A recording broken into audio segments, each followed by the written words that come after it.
Salut à tous, on va voir tout de suite quels sont finalement les trois conseils que je donnerais à un entrepreneur qui démarre. Ça fait bientôt 12 ans que je fais l'entrepreneuriat, que je suis dirigeant aujourd'hui d'entreprise. C'est pas la même chose entrepreneur et dirigeant déjà, première idée. Mais on va voir tout de suite donc du coup les trois conseils que je donnerais à un entrepreneur qui démarre. C'est parti, on regarde ça tout de suite. Donc j'ai mis une petite image un peu drôle.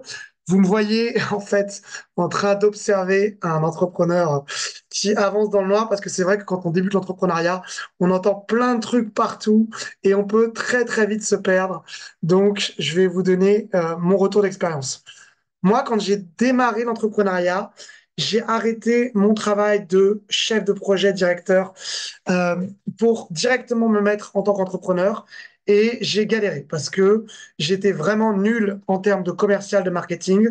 Je pensais qu'il suffisait de dire que j'étais coach et formateur pour avoir des clients. Et je me suis rendu compte que la réalité était complètement différente. Et j'ai vu un autre entrepreneur, un ami à moi, qui a décollé sur une manière différente de moi. Moi, j'ai fait 3, 4 ou 5 allers-retours entre je développe mon chiffre d'affaires, j'en gagne pas assez, j'investis trop d'argent n'importe comment, je maîtrise pas mes dépenses, je gagne pas assez de chiffre d'affaires, je reprends un CDI. En même temps que j'ai mon CDI, je continue à développer ma boîte, je me casse la gueule, je redeviens entrepreneur. Enfin, je reprends un CDD. Enfin, ainsi de suite, et ainsi de suite. Donc, des allers-retours entre je gagne de l'argent, je le perds, je reprends un CDI, CDD.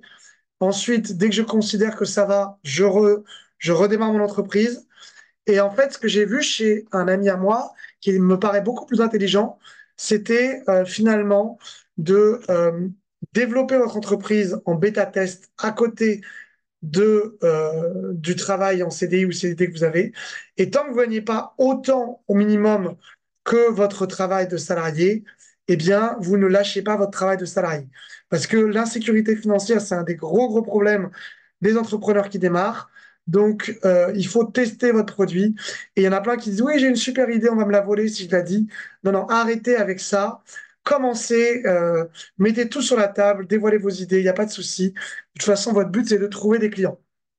Et j'ai mis cette phrase, on se surestime à court terme parce qu'on entend plein de méthodes miracles, syndrome de l'objet brillant.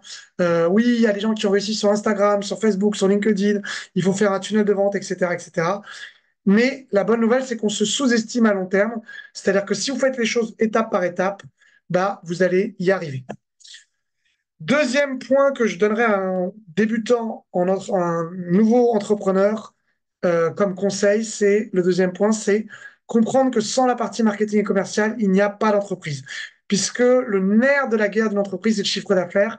Et on peut être un très bon technicien, très bon dans son domaine, peu importe le domaine que vous avez aujourd'hui. Si vous ne maîtrisez pas la partie marketing et commercial, si vous n'arrivez pas à faire que les gens achètent votre produit ou votre service, eh bien, je disais souvent, un entrepreneur qui n'a pas de clients, c'est un chômeur qui s'assume pas.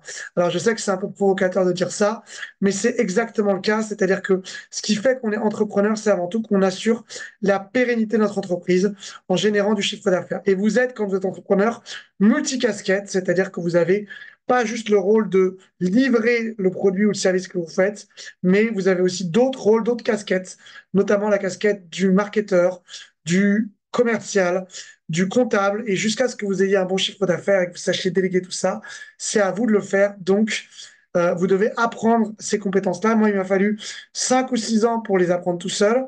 Ensuite, j'ai commencé à me faire coacher.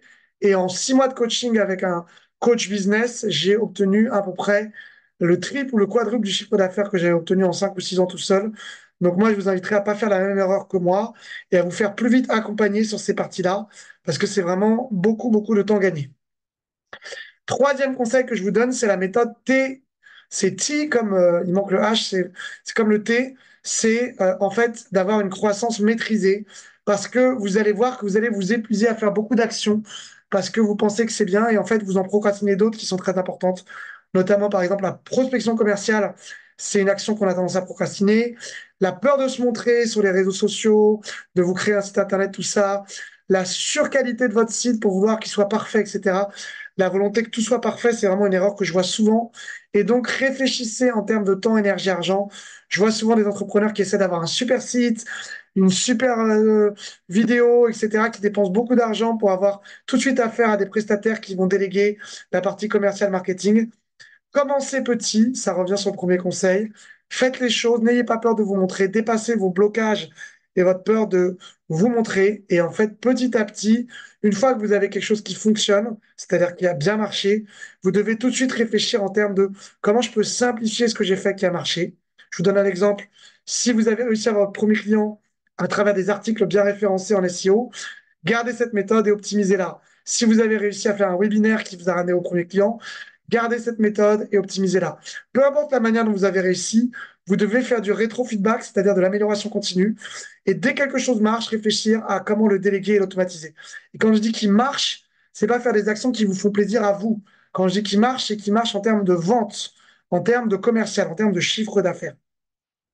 Donc voilà, c'est tout pour les 3 conseils que je donnerais à un entrepreneur qui démarre. Si vous avez aimé cette vidéo, n'hésitez pas à mettre un like, à vous abonner. Et si vous voulez un audit gratuit ou un échange totalement offert avec moi, je vous mets normalement toujours un lien en bas de cette vidéo ou dans l'espace commentaire. Vous avez aussi mes coordonnées. Je m'appelle Raphaël Diaz. Mon site, c'est Coaching Communication. Donc, vous pouvez me contacter à contact@coachingcommunication.fr, donc à mon mail, et je serai ravi d'échanger avec vous ou de vous répondre à vos questions par rapport à l'entrepreneuriat. Voilà, c'est tout pour aujourd'hui et je vous dis à très bientôt. Ciao, ciao.